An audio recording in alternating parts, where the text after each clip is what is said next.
Hello, fictional. Welcome to the Fiction Series X. Today we are gonna see, what if Sona was Issei fiance? Part 4. If you end up liking this video, please consider subscribe, so without further ado, let's get into the video. Everyone watched the confrontation between Issei and Riser with interest. Akeno, having fled from Ubaluna and Ravel, arrived just in time to watch ice start forming as Issei walked towards the man, who just stared at Issei confused as to where his power came from. Shortly after her appearance, Riser's remaining two peerage members caught up and were shocked to see their king, and in Ravel's case her older brother, struggling to keep his flames alight. Issei's magic circle floating behind him expanded rapidly as he approached the man of the Phoenix clan. An icy chill flowed through the area as a layer of frost began coating everything within a 20-yard radius of Issei. I've been planning and working on this technique specifically for you, Riser. As the first opponent I use this on, you should feel honored. Absolute Zero. Arctic Wasteland. As Issei finished speaking, the frost that had started building up on everything started growing quickly, going from just a small dust-like layer to a formidable 3 inches. Riaz had to back up to Akeno's side, as even at an extra 30 yards from the edge of Issei's circle, she was feeling the chill. The two girls watched on, pleased that things seemed to have gone exactly as they planned. Ubaluna and Ravel both wondering if they'd be able to make a difference if they'd step in. Due to how quickly the ice had built up, Riser couldn't even struggle as he was encased. After a few moments, Issei's spell finally ended and he heaved a sigh of relief. However, just as Grafia went to make the announcement that Riser had been retired, the icy cocoon surrounding the man began shaking. Cracks began forming rapidly, spider webbing through the ice until he had broken free. Panting as he glared at Issei, Riser slowly recovered. I'll admit that was powerful. If I hadn't been able to melt the innermost ice just enough to wiggle around, you'd have had me. Damn. I thought I had you there. If but for a moment you did. Because of that, you've earned my respect. I'll be taking you seriously now, but first. Ubaluna. Yes, my lord. Stand down. This game is going to end with this battle. Even if I win, I probably won't have the energy to beat Riaz as well. But together we can win, my lord. No. Even with taking Issei seriously, I am positive that the two of us would not be able to beat him and Riaz afterwards, especially since she still has her queen in play. As you wish then, my lord. I know you have a sacred gear. When Lord Lucifer informed the devil community of his son's return, he mentioned that. But he said he had yet to find out which gear it was. Which at the time was probably true. Let me guess. You're questioning if that spell was just my ice magic or if I used my sacred gear as well. Getting a nod in response, Issei sighed as he thought about revealing the truth of his sacred gear to more people. In the viewing box, however, the devils watching were very curious about Issei's statement, asking Surziches why he hadn't revealed Issei's gear to the devil council. Son, has he told you about his sacred gear yet? I learned what his sacred gear was when we Satans gave Sona's peerage the order to deal with the rogue fallen angels. However, all 4 Satans were present when he revealed it. We decided to keep it under wraps so he could grow strong enough to defend himself once it was found out by the rest of the supernatural world. He has a long illness after all. And you don't think mentioning that would have been a good idea? Considering how everyone will react, no. I mean, look at you two right now. You are acting as if he needs to be imprisoned or worse. Surzich's sharp words had the 2 older male devils pause for a moment as they realized what he was saying to be true. Before anything else could be said, Sona directed everyone's attention back to the screen as Issei had come to a decision. Well, to answer your question, yes, I was only capable of doing that thanks to my sacred gear here. Issei looked to Surziches, holding up his left hand with a small smile. Letting his power flow and causing the green gem embedded in the gauntlet to glow, Issei continued, I am the current possessor of the sacred gear, known as the boosted gear, and host to Drag. In other words, you are the Red Dragon Emperor and you will continue to grow stronger. I count myself fortunate to have encountered you at this point in your growth.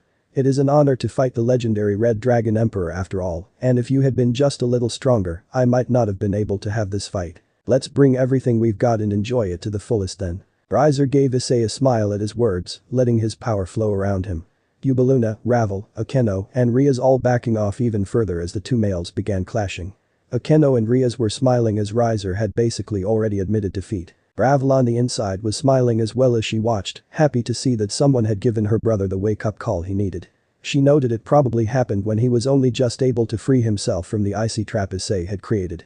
After all, Riser was widely acknowledged as a powerful devil with his mastery over his flames and regeneration abilities. Yet to see his power seem so ineffective was a shock the blonde devil dearly needed. Issei and Riser were enjoying themselves as they fought. Now that Riser had started fighting back, his flames were much hotter and harder to freeze, so Issei settled for staying at a distance and using his ice magic to sling spears of ice, occasionally creating an ice dragon to attack the blonde devil he was fighting. Riser would melt Issei's icy attacks, instantly generating steam. Riser's attacks were blades of flame or fireballs as he tried to fight Issei's magic with his own. Issei would either dodge the fire or quickly generate ice to block the flames, creating a bit of steam in the process as well. Their clashing magics ended up generating a lot of steam, to the point that their viewers had a hard time clearly seeing the two, only just being able to see their outlines and movements. After a while the two realized that they were getting nowhere and switched from spell casting over to melee, punching and kicking at each other in a very dangerous dance. If it weren't for Issei's boosted gear, they would have been perfectly matched in every aspect except for Riser's superior regeneration. While they blocked each other's fists with their own, or would use their forearm to bat the attack aside, occasionally one would land a hit to the other's face or chest. The two seemed to prefer using their fists, but they did lash out with a kick every so often, landing a hit to the other's side if their leg wasn't blocked or caught and used to push them off balance. Sona actually snorted at one point because the fight reminded her of an anime that she had seen with Issei. It wasn't an overwhelming beatdown for either side, as they were evenly matched despite Issei's power growing every 10 seconds since he kept the boosted gear active. That was due to Riser's older age, affording him more years of training and experience to even the playing field. Slowly but surely the battle shifted into Issei's favor as his attacks had Riser recoiling more and more. Yet to Surzich's trained eye, he knew the truth. Issei's stamina was starting to fail him even as he grew stronger. If Issei had been battling anyone else amongst the high and ultimate class devils, his stamina wouldn't have been an issue. But his opponent could regenerate from any wound he inflicted and had just as much stamina as he did. Eventually the clash between the two devils drew to a close. Funnily enough, it ended with Issei's scared gear calling out one final boost. Issei had one fist buried in Riser's gut, forcing him to bend forward slightly as the older devil had his fist clenched tightly right up against Issei's cheek, pushing his head sideways. For a moment absolutely nothing happened. But then Riser fell backwards and just laid on the ground panting heavily. Issei, not quite as worn out as Riser but still tired, fell to one knee. But they were both wearing huge grins. "I've got to hand it to you. That was one hell of a fight. I enjoyed it too," they spoke, huffing out deep breaths between their words. Neither one moved for a few moments as they attempted to regain their breath.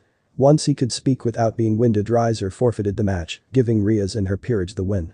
Grafia declared Riaz the winner of the rating game, and everyone was teleported out of the fake school building they had been fighting in. Issei, Riaz, Akeno, and Gasper appeared in a fairly large room that. Resting in a few of the beds inside the room were Kiba, Mitsuda, and Motohama, though they were all still awake. Issei dismissed his boosted gear and went to move to one of the beds to lay down for a while, but before he could, Issei found himself being tackled into a hug by Sona, rapidly finding himself pulled into a kiss. Wrapping his arms around her, he returned the kiss with gusto, complete ignoring everyone in the room. At least he ignored everyone until Riaz coughed and pointed out that his peerage appeared. The trio of women from his peerage congratulated him on the win, though Kaneko temporarily joined his hug with Sona, causing him to pat her head softly. At this point his familiars walked up as well, both greeting him and praising him for the fight, though Tawny was extremely overexcited and hyper as she spoke. The older devils came by more slowly, wanting to give him a bit more time to recover before they questioned him about his sacred gear, or in Grafia's case a hug that nearly crushed his ribs. "Even though we agreed to allow this to be a private match, we still have to inform the Devil Council of the results. We also have to report that you used your sacred gear. Honestly, I kept quiet about it because I knew the trouble it would cause. But at this point I don't think I can keep it hidden much longer." Nodding at his words, the two clans' leaders thanked Issei for showing them an amazing fight before departing to meet up with the currently still in session Devil Council. Surzich's told his son that he did well and gave him a short hug as well before following his elder's lead and disappearing for a meeting with the other Satans. Waiting until his mother finally released him from the bear hug, she had wrapped him up, and Issei requested for his bishop to use her twilight healing to speed up his healing. She did as asked, though they discovered it did nothing for the fatigue he was starting to feel. Declaring that it was nap time, Grafia made a magic circle around the group and took them home. Sending Issei's peerage off to relax, she brokered no arguments as she took Issei to his room and tucked him in bed to rest for a while. Once that was done, she ushered Ria's peerage to their own homes, ordering them to rest as well. Rather than immediately start resting after his birth mother had tucked him in, Issei just lay in bed, wondering if he was progressing in his combat skills fast enough to be ready for the chaos he predicted to come of having it revealed that he was the current holder of the boosted gear. It was hard to tell at times. Especially when Drake praised him for his ungodly potential, since his limit of boosts from his sacred gear was absurd. Each boost doubles his power after all. Truly his limit was unheard of. Running the math in his head for the first time since before the battle with Riser, but at least the fifth time since he offered his assistance to Riaz in dealing with Riser, Issei was astounded once more by the thought. One boost every 10 seconds. That means 6 boosts a minute and he could at this point take boosts for a full 50 minutes before hitting his limit. 6 boosts per minute times 50 minutes was 300 boosts. 2 to the 300th power was a ridiculously huge number. Did it mean he was extremely strong to be able to become that powerful, or did it mean he was weak but had the potential to become that powerful? Greg, am I really getting stronger or do I just have the potential to use that power with certain conditions being met? I mean, sure, you could argue that being able to handle that power makes me strong, but I can't do it right away and have to build up to it. Partner, trust me when I say you are exceptionally powerful. It is true that you cannot bring forth that power right from the start of a battle, but let me ask you this: how many beings do you know have actually met their full potential, and of them how many have potential as great as you? I guess you could look at it this way. You are so strong that rather than demolish everything immediately, you ramp up the intensity until finding the right amount of power needed for the situation. You could say that you never bring more than necessary to a fight. Issei laid there mulling over Drake's words. He knew them to be true, since the dragon had never lied to him before. He was still sitting there thinking about it when the door to his bedroom opened. Granted, he was so lost in thought he didn't even notice until he felt a weight gently press into his chest. Shaking his head in shock, he turned to see his fiancée with a small smirk on her face. The two had a game going on, one that was meant solely for the two of them. They would try and catch the other unaware, starting them suddenly with a hug or a kiss. In this instance, however, Sona had upped the ante, getting close enough to cuddle her beloved before he could notice. Are you going to sit there and stare at me or put an arm around me and sleep already? Sorry, just had to clear my head, Issei responded, sheepishly rubbing his head with one hand while the other snaked around his girlfriend's body and pulled her close as he finally attempted to rest. Sona smiled softly at him. She could tell something was off even from downstairs where she was attempting to read in the library so he could rest peacefully. But she knew that her presence sometimes calmed his mind enough to relax, which he needed to do after his battle with Riser. Sona knew Issei was strong and that he would continue to get stronger. Hell, he was pretty strong before the incident in which she had to revive him. But for him to match Riser was a shock to her. While Riser's powers might not have been as strong as Issei's, the Phoenix clan member had a distinct advantage in experience, having had years to learn the ins and outs of his power. Unlike Issei, who before becoming a devil once more couldn't risk using his powers too much without causing serious issues. Sona was so shocked by the fight that once she found him, all she could think of doing was hold him close. She supposed it was something to do with watching her love being so awe-inspiring that her brain short-circuited. Resolving herself to being a teddy bear for her future husband, Sona quietly laid there with Issei, planning to question him about the strategy that he had to have been the one to come up with. Hiding a smile, she also intended to scold him for being so bold against his opponent.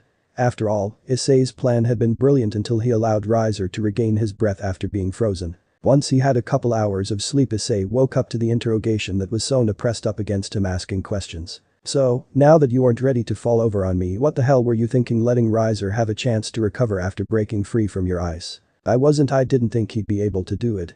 Also, as much as I dislike the guy, attacking him while he was speaking would have been rude. Well, I suppose we should be glad you didn't severely underestimate him.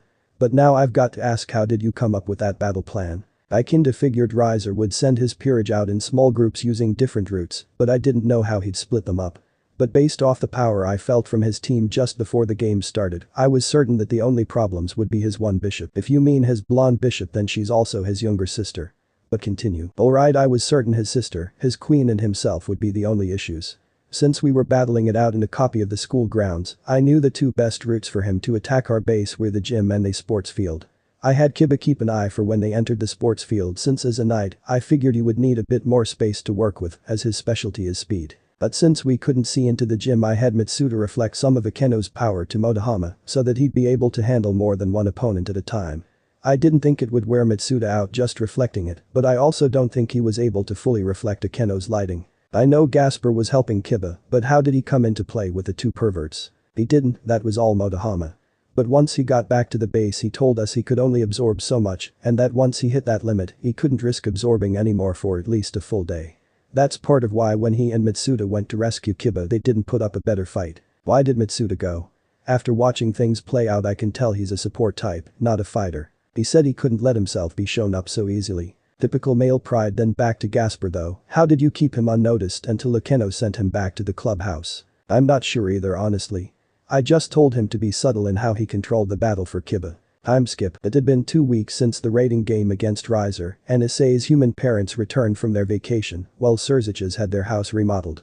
Granted, they had returned a few days earlier than expected, once again finding Issei and Sona in bed together when they decided to check in on him. Issei's adoptive father Iseki was bound and determined to believe the two were trying to give him grandkids before they were officially married.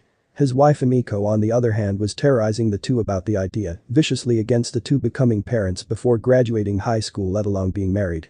It was quite funny to everyone who had the pleasure of living in the same house. Despite the constant teasing from Iski and the lectures from Emiko, the two teens were glad to have things return to normal in the city. Though Issei had to cringe when he introduced Kalawiner and Zophiel to his parents as two of the bodyguards that Surziches had mentioned him having. His parents might not have taken an instant liking to the two, but they did appreciate their willingness to be there for Issei. The cause of his cringe when he introduced them, however, was an offhanded joke from Iseki being whispered in his ear. "Only two bodyguards, son. And both women at that.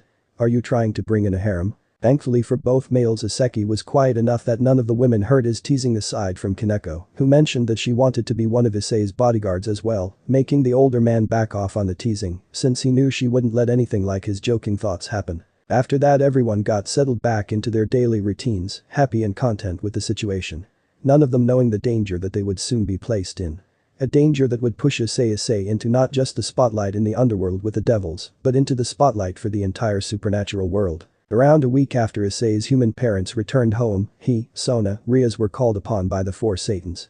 Yet they weren't told anything other than the fact that their presence was requested. Though once they entered the room they were even more confused due to the fact that the former Dragon King Tannen was also waiting for them. Nodding to the teens, Tannen turned his attention to the Satans as Surziches began to speak. "There is a situation developing that we'd like you three to handle. Normally we would have one of the ultimate class deal with it, but there is merit to sending you three instead. Tannen, you understand what's going on better than we do, so please explain." "Well, my peerage King Mephisto has asked me to get your aid. For you teens, I mean Mephistopheles, the current chairman for the magical order Grasshopper. Anyway, a large number of stray magicians have been attacking his order. Due to their numbers and the fact that a good portion of the stray mages are fairly powerful, it quickly became more of a siege than a battle. When Mephisto contacted me, they strays had been successful enough in their attacks to trap Mephisto and the higher-ranking members inside of a barrier, thus turning it into a slaughter of the weaker members. If that's the case, why not ask you and the rest of his peerage to attack the mages as well? After all, if you can defeat them, or get to the ones maintaining the trap, then they can be freed to join you." Normally I'd say you have a point, but sadly I am the only one of his peerage members not currently trapped alongside him. Well, it's true I could turn the tide enough to let them free, it wouldn't stop the Grasshopper's destruction. But I will be going with you to deal with the situation, however. Also, my son Bova is currently keeping an eye on the situation and will be joining us. So long as the strays don't have anyone capable of stopping me, with your aid, we can save enough of the Grasshopper members to keep the order from collapsing. Letting Tannen's words in response to Issei's question sink in for a moment, Sona turned her head towards her older sister and Issei's father. She was still curious about what he had meant by there being merit to sending them instead of an ultimate class devil. "I see. That makes more sense then. But now I have to ask what the merit is to allowing us to deal with this threat instead of sending older and more experienced devils to handle it." "The main reason is obviously allowing you three and your peerages to gain more experience. There is also a chance you could make pacts with some of Mephisto's magicians. While it is true that pacts are generally seen as more beneficial to the magician, that isn't always the case. As such, we feel it may be best for you three to go instead of an older devil." At that point Seraphil butted in to explain, since she was the head of diplomatic affairs. She mentioned that normally a magician would make a pact for protection, personal status, or information. Apparently in the magical world, having a strong devil backing you made you pretty popular and are wealthy. It also made it easier to buy and sell materials. While that wasn't really new info for Sona, it was a good recap since it also explained things to Issei. But Seraphil continued her explaining as she stated the benefits for a devil to make a pact. Devils received the same benefit of buying and selling materials easier. Devils also had discounted prices on buying magic items from the magician they made the pact with. Depending on the magician, this sometimes meant that the profits would be shared too. Another positive reason is that so long as an older magician allowed them to maintain their status in whichever order they belonged to, a magician would sometimes become a peerage member for the devil they made a pact with. The next reason that Seraphil gave as a positive reason for a devil to make a pact was the one Sona was sure the older devils were capitalizing on. Magicians share their magic with the devil they make a pact with. This meant that a devil could have access to other forms of magic besides their devil magic. It also meant that if the two specialized in the same type of magic, there would be a power boost. After Seraphil finished speaking, she let her words sink in with the younger devils. Sona had no problems wrapping her head around it. Rias didn't struggle much to understand either. Issei however had to create an example in his head to see how it made sense. The example he came up with was similar to video game logic. Issei saw it as sharing the experience needed to level a spell or skill up, since a power boost would mean it'd be stronger, similar to how a level 2 ability in a game was stronger better than a level 1 ability. Once the teens understood why they were given the task, they all agreed it was a wise idea. After the older devils knew they were on board, the trio was dismissed to gather their peerages. The Satans began the next part of their meeting, though Surziches left the room to speak to Tannen privately for a moment. I don't know if you felt it, but there was a shift in Issei's magic during Seraphol's explanation. I did feel it. For a moment it felt chaotic, but then it seemed like Drake's draconic presence forced it to calm down. Yes, it did. Please keep an eye on him and let me know if you feel that again while you are out. Do you think he may have something besides his ice and dragon fire? It's this ever so subtle feeling I have from him. If he does have another power, it's still dormant and overpowered by his sacred gear and ice magic. But now that he's a devil again, it won't stay asleep for long. It sounds as if you already know. I don't know for sure. This is just a precaution. You think he inherited your power of destruction? It's possible, which is why I'd rather play it safe. Alright then. I'll let you know what happens. But that the two men separated, Surziches returning to work and Tannen using his magic circle to teleport to the Occult Research Club's club room to wait for the younger devils. Riaz and her peerage took the least amount of time to gather. After all, they didn't have much preparing to do compared to the others. Sona had to set up their excuses from the school for a bit, and Issei had to create a story for his adoptive parents about leaving for a while. Eventually though, they all had gathered. As the oldest and most experienced, they put Tannen in charge of the group and set up a battle plan. Sona, Tsubaki, Momo and Ria would be working on disabling the barrier trap that held Mephisto. Shin, Kalwerner and Zophiel would be guarding them. Riaz and her peerage were to be joined by Kaneko to provide a distraction hopefully large enough to keep the strays from noticing Sona's group. Issei and Tannen were going to join up with Bova, and the three of them would hunt for the ones in charge of the strays. A few hours later, everyone was in position for their assignment. Riaz and her team were going to be attacking the strays from a distance. Sona and her group had already gotten inside the Grasshopper's headquarters and found the barrier trap. Issei and Tannen calmly floating in the air with Bova, the three just far enough away to prevent being attacked early. Everything would begin with Riaz and her attack. Since she had to make sure that their distraction was large enough, Riaz built up her power of destruction. Once she was certain she'd built up enough power, she began to compress it, forcing it to strengthen itself. Struggling to hold it back, Riaz raised one hand in front of her, pointed directly at the middle of the large mass of stray magicians. Waiting until she was certain it would affect the most enemies, Riaz unleashed her newly dubbed Nova Destruction. A large beam of her power raced towards the spot she had targeted. Hitting a random enemy, the power slowly started to expand, forming a massive sphere of energy. As it grew larger, the compressed energy began leaking out, spearing through opponents at random, drawing them inside the sphere.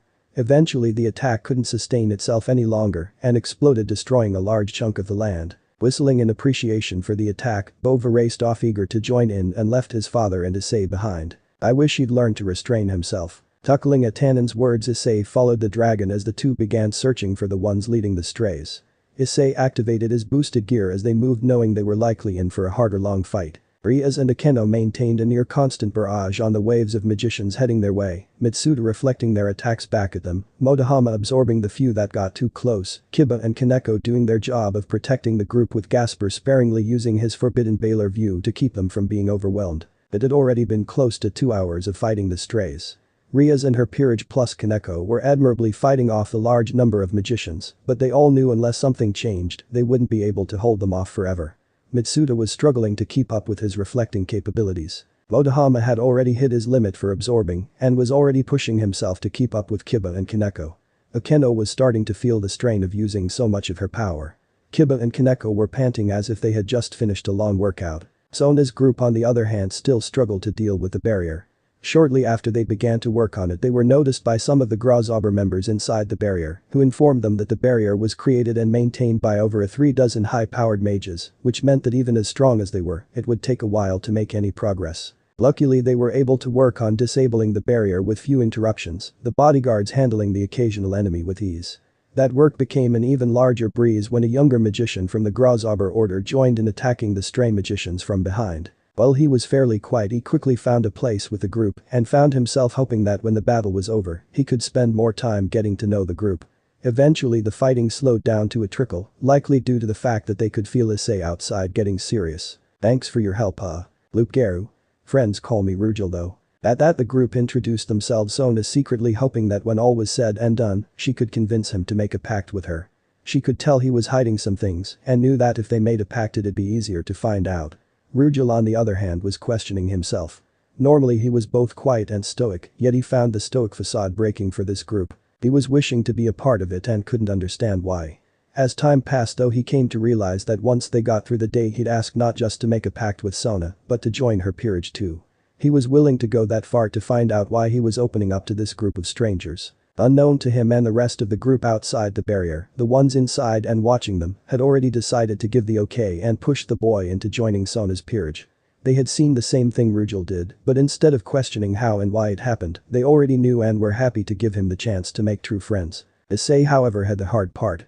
He and Tannen had managed to catch up with Bova after a bit and the three gave up on sneaking around when they realized just how many enemies were still focused on their surroundings instead of just on Riaz and her group. At first it was easy just bashing a few heads together, but as they went more and more enemies would appear at once making it harder to continue towards the ones in control. It wasn't until they had come across a small group of Grasshopper magicians that were also trying to get to the ones in charge before there was a lull in the fighting for Issei. Yet he still had boosted gear active and boosting throughout the small break, hoping that he could build up enough power to end it quickly when they finally found the leaders for the massive stray army they had been dealing with. Bova, Tannen and Issei had met up with a small group of about 6 magicians from the Grasshopper. They were all fairly powerful from what they could sense, but the oldest and probably the one leading the group was heads above the others. Issei had to suppress a snort at his appearance though as it reminded him of a certain wizard from the Lord of the Rings movies. "We thank you for your assistance, but we cannot just step back and let you handle this." I wasn't going to suggest that. Instead I was going to offer to work together. Despite the distraction young Riaz caused for us, these strays have noticed us. Rather than try and stealthily move towards the leaders, I say we join up and create chaos to draw their attention to us. I see. So we go guns blazing as the kids would say and hope they come to see what the commotion is. That just might work. Sir Tannen, I agree with your thoughts. I don't know if you heard about what I tried to pull in the raiding game Riaz held against Riser Phoenix, but if you want us to draw their attention I can try it again. I'll just need you all to stay back. Lord Lucifer informed me about your abilities while we were waiting for you, Riaz, and Sona to join us. Alright then, I've had boosted gear active since just after Riaz started her attack, but I can only handle 50 minutes worth of boosts. Since we aren't concerned about staying hidden I'm not going to try and contain it either. When I used it against Riser this spell could be felt even 50 yards away and that was with only half an hour of boosts. This time I'd say it'll be felt somewhere around 90 yards away. Issei butted into the conversation and got the okay to use his ice magic. Bova tried to call him out and say there was no way someone as small as Issei could pull it off, his arrogance not allowing him to give Issei credit for something he hadn't yet seemed capable of. But Tannen just bopped his youngest son on the head and told him to be quiet and watch. Leaving the group behind, Issei marched forward letting his ice magic flow freely, enhanced by his boosted gear. Once he was sure he had moved far enough his magic circle appeared on the ground around him, covering a good 80 yards of space as a chill settled in the air. The wind picked up as well, carrying the biting cold out just as far as Issei had predicted. Bova tried to follow Issei to prove him wrong, but standing right at the 90-yard mark, had to jump back shuddering as he felt the icy wind. Alright ladies and gentlemen, I do apologize for this, but it's time to get serious. Absolute Zero. Arctic Wasteland. The area covered by Issei's magic circle quickly froze over ice, rapidly building up layer after layer. This time rather than stopping at 3 inches thick Issei's ice continued to form until it had gotten to be a full foot thick. Only having enough time to smirk at his work Issei was joined very quickly by his companions. Nice work Issei. That got their attention alright. Yes, I can feel several presences moving this way. They feel a lot stronger than those we had been dealing with before. That was an amazing spell though young one. Was it using your devil magic or an elemental magic? I have a very strong affinity with ice. The way my mama explained it to me, due to that unless I specifically imagine a spell using another element my devil magic will showcase that affinity. The old mage that had been leading the now allied magicians nodded his head at Issei's words. Though before anything else could be said the group of people they had felt coming after Issei's spell had made their appearance. They had lined up right on the edge of the icy wasteland Issei created and glared at the group arrogantly daring them to move. Sharing a look with his father, Bova lunged for the group of enemies head tilting back. Tannen following his son's lead did the same thing, both leaning forward just in front of their targets and unleashed intense plumes of fire from their maws. Both dragons had moved so quickly that the group of strays were only able to jerk back startled by the attack, though only 2 of them were able to avoid the fire. Lashing out with a scaled fist, Bova caught one with a hit to the cheek hard enough to pick the poor fellow off the group and get thrown into his ally. The contact caused the two to get tangled with each other. Unable to untangle themselves fast enough, they were defeated by Tannen, who clenched his hands together above his head, bringing them down on the two like a hammer. That was too easy, Bova scoffed at their enemies, not noticing his father shaking his head, eyes scanning off in the distance. They were not the true leaders, nor were they the ones maintaining the barrier around Mephisto and the others. Has our chairman been keeping you updated on their situation? Yes, fortunately thanks to us and young Rias, the group that had gone to attempt to destroy the barrier have been largely unimpeded. Choosing not to explain further, Tannen turned and led the group to continue on their path.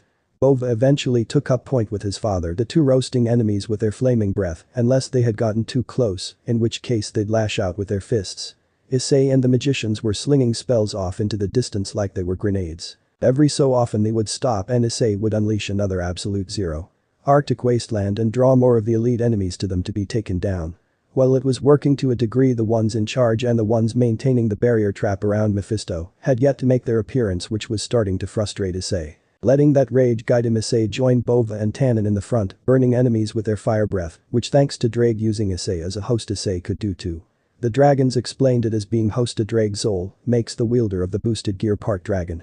Issei was glad to sub in for Tannen, smashing down any stray magicians that got too close with his fists. While he still wasn't a master of any of the styles Issei had learned and mixed together, he was talented enough that Bova was starting to respect his power. The two were actually bonding as friends pretty easily, despite the chaos they were creating, as they hunted down the ones responsible for the attack on the Grasarbor Order. Tannen had been holding back the entire time though, as he recalled his conversation with Serziches about Issei possibly having inherited the power of destruction. So far he hadn't felt anything off about Issei's power, even though he kept a very close eye on the boy. Another hour and a half passed with the group fighting this way. During a short break after a particularly large group got caught up in Issei's absolute zero. Arctic wasteland, a communication circle appeared by his ear. By this point Sona's group had been forgotten long enough to bring the barrier down, partly allowing a few of the sealed mages to join the fray, but since it was going to take too long, Mephisto ordered them to stop and join Rias. However, upon joining said Reted's group, they were attacked by a stray magician strong enough to fend off all of them. Sona, Rias, Akeno, and Tsubaki were just barely holding their new opponent off as Zophiel healed the melee fighters. Shit, alright, I'll explain to Tannen, then I'll be on my way, Sona. Tannen, they were able to get a few people out of the trap, but Mephisto sent them to help Rias. Currently they're just barely holding off an extremely powerful stray. Oh. Bova, go with him just in case. Take young Garen with you, his white magic should help your friends recover even faster. Nodding at their words, Issei stepped in the direction he could feel Sona's presence. Bova listening to his father and following Issei's lead. Garen, the magician that was to come with them, attempted to keep up but couldn't, so Bova threw him over his shoulder and they took off. Hey partner, I know you want to hurry, but don't think leaving Bova behind is a good idea. We can fix that. What do you mean we can fix that? I can't do anything besides use boost, right? I had several unique abilities before being sealed.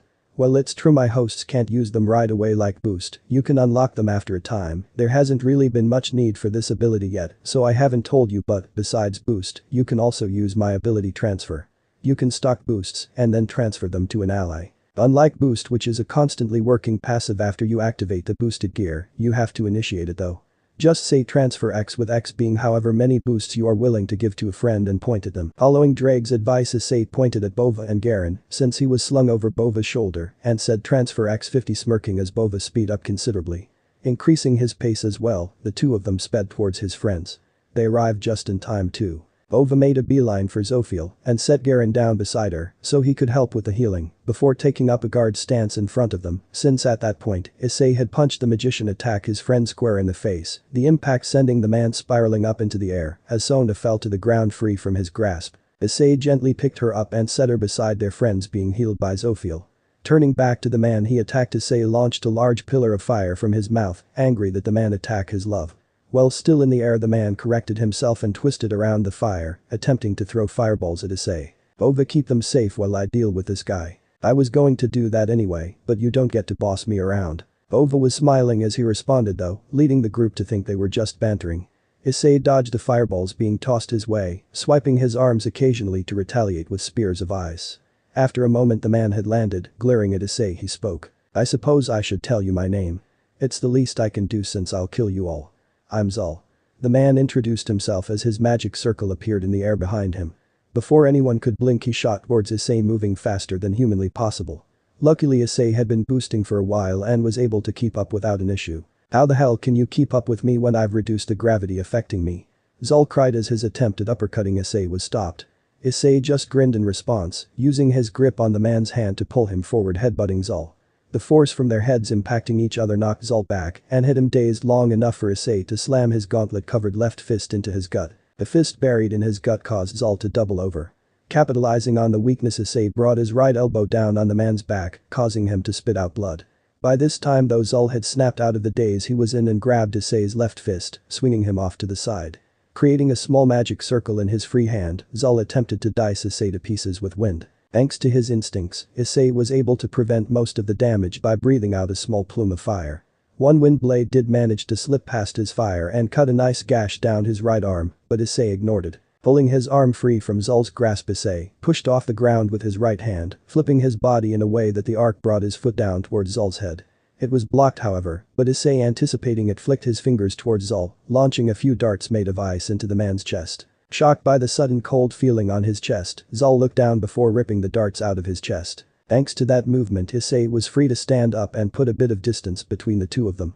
As he did, Issei created a sword with his ice, shocking the few devils still conscious and watching, since he and his training partners kept it a secret. "I'm not as good with a sword as Shin or Kalwarner, but if you want to stay with melee combat, it'll give me some extra reach," Issei taunted the man, not giving away the real reason he planned to use the sword if Zol continued to try and fight with his fists.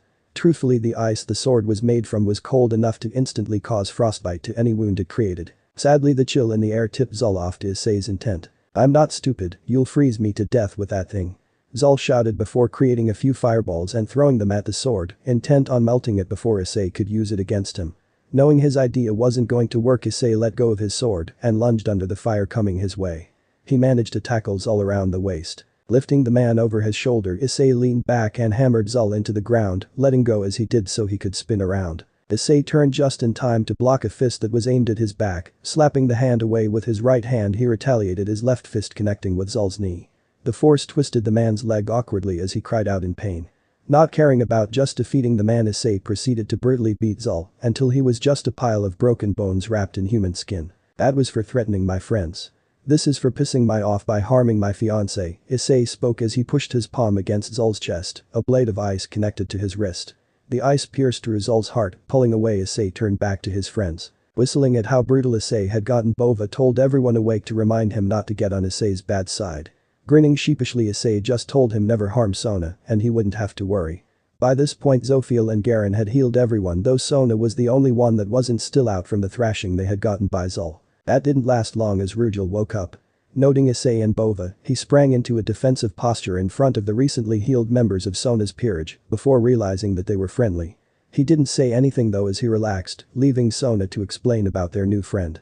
Once she was done, Issei just turned to him and bowed. "Thank you for keeping her safe. Sona means everything to me." Rugel just nodded his head and stuck his hand out. They shook hands and that was that. Issei and Bova were itching to get back to the fight, though they thought it wise to wait until the entire group was awake again before moving out. As they sat there, the battle was winding down. Since Sona had managed to free some of the higher-ranked members of Grozauber, the ones in charge had finally stepped out onto the battlefield. They could feel new strong enemies falling one by one to either Tannen or the one Sona freed. Eventually everyone was awake once more. "I don't know about you all, but I can still fight. I'm going back to helping my dad fight these pricks. Kaneko, Zophiel, Kalwarner stay here with Sona and Riaz. You all earned a rest. I've still got plenty of power and energy, so let me handle the rest. I'm going too. I know my grandfather sent me with you too because I'm still a bit inexperienced, but there is no way in hell I'm dropping out of this fight now. I may be decent with white magic, but my specialty is elemental magic." Nodding at Garen's words, Issei used his transfer to give Garen and Bova some boosts once more, and the trio took off, not waiting for responses from the other devils.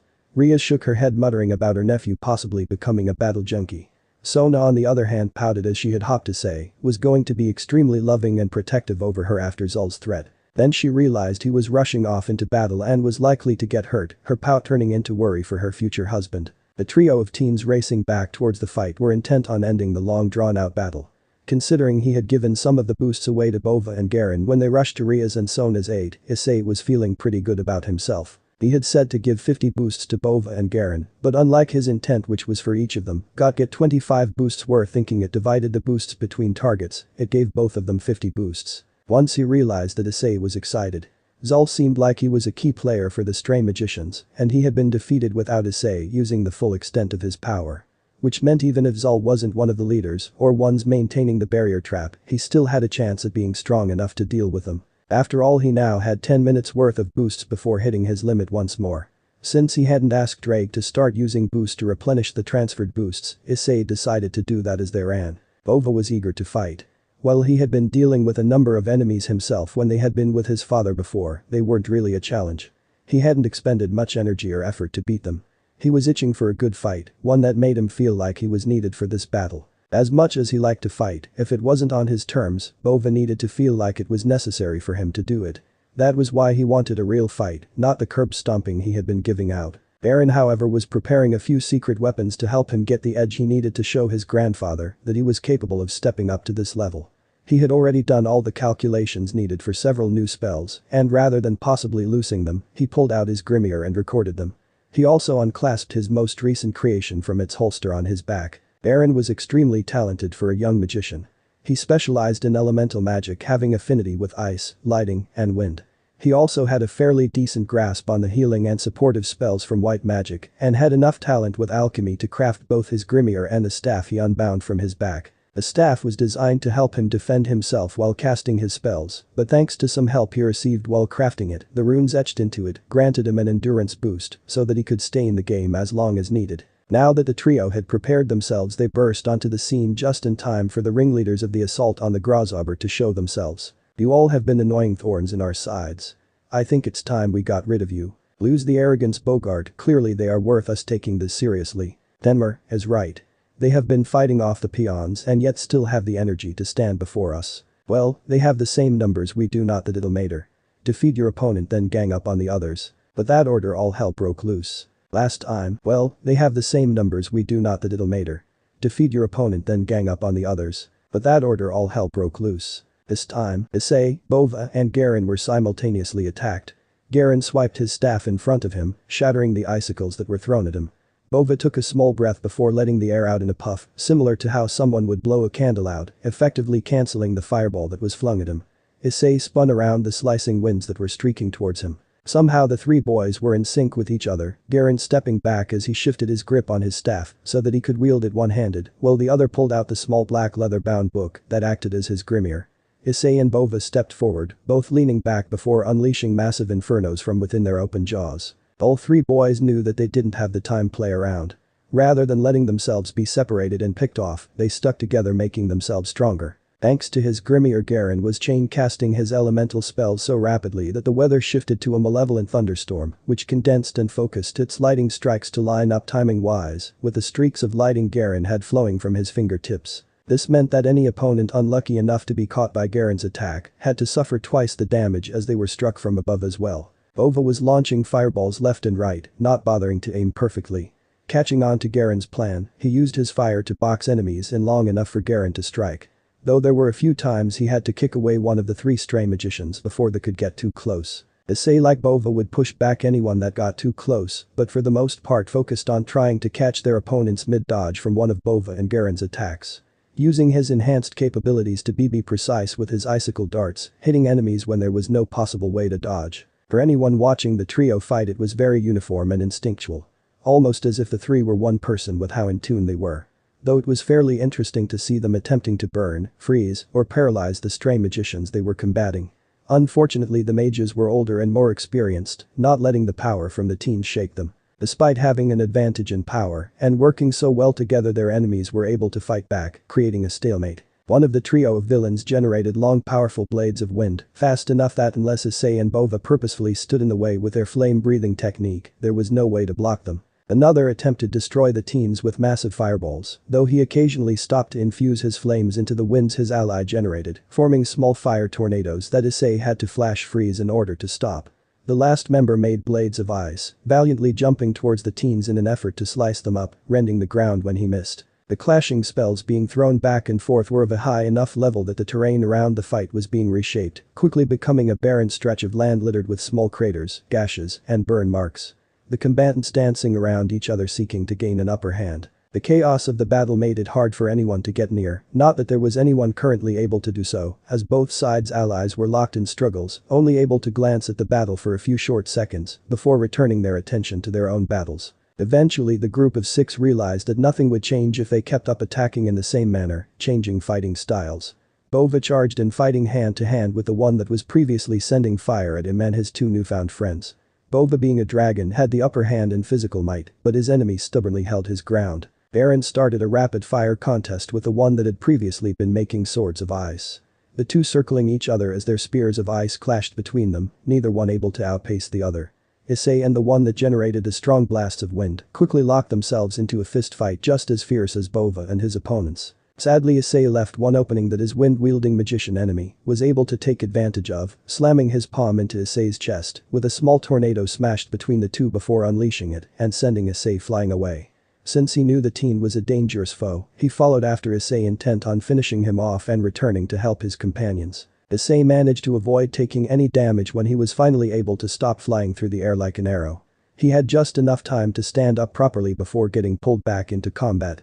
Ducking under the wind-coated hand that was aimed at his head, Issei turned and buried his shoulder in the magician's side. Once he made contact, Issei lunged, his feet cratering the ground around him as he pushed his weight into the man he was fighting.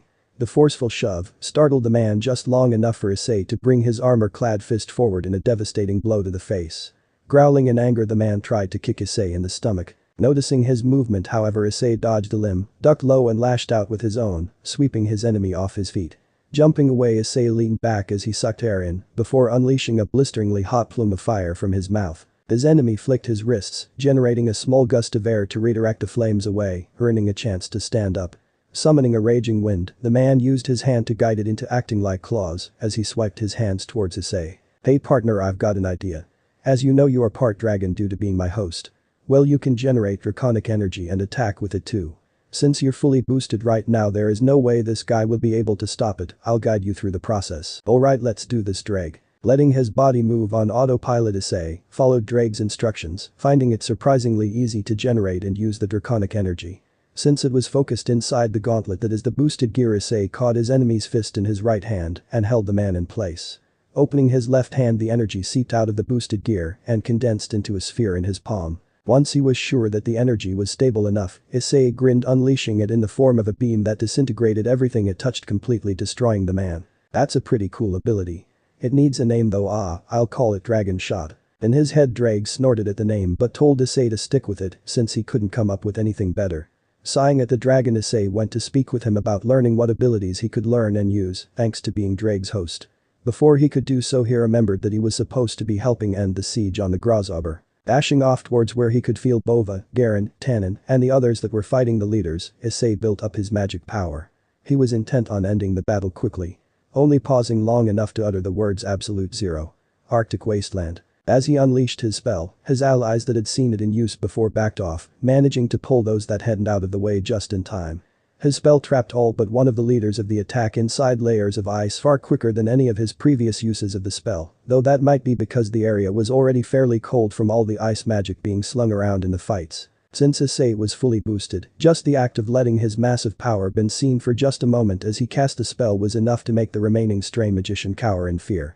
Once Tannen and the other adults returned to his side, the battle was officially ended as they forced the remaining man to call off the attack. 2 hours later, Ria's, Sona, and Issei's peerages gathered together with Tannen and Bova to receive thanks from Mephisto for saving his order. Mephisto and a few of his older, higher-ranked members were there to thank them and make a few offers to the teens. The well-respected witch and mother to Luke-Geru, also known as Rugel, was one of the members there. As was the older man that was Garen's grandfather and leader of the group that Issei, Tannen, and Bova fought alongside.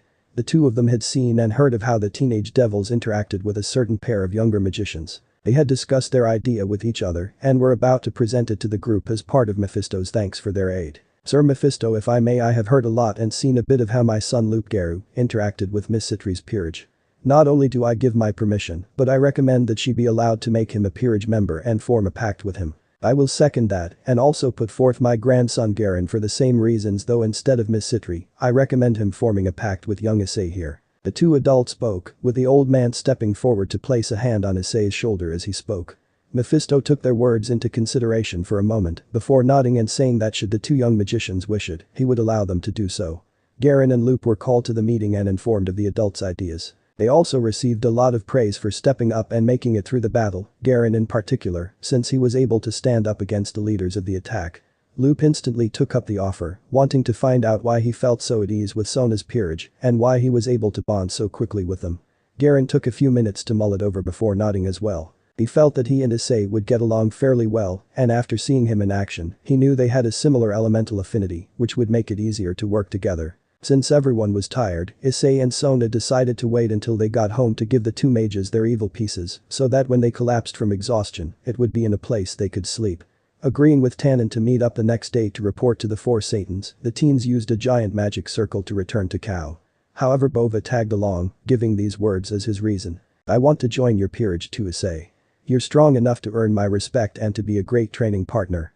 There's also the fact that you and Garen are so easy to get along with that I'd already call you two my best friends, despite only knowing you two for less than 24 hours. Nodding at Bova's words, Issei said they'd wait until tomorrow on that and see what Tannen thinks of the idea, though he filled Bova and Garen in on the home situation.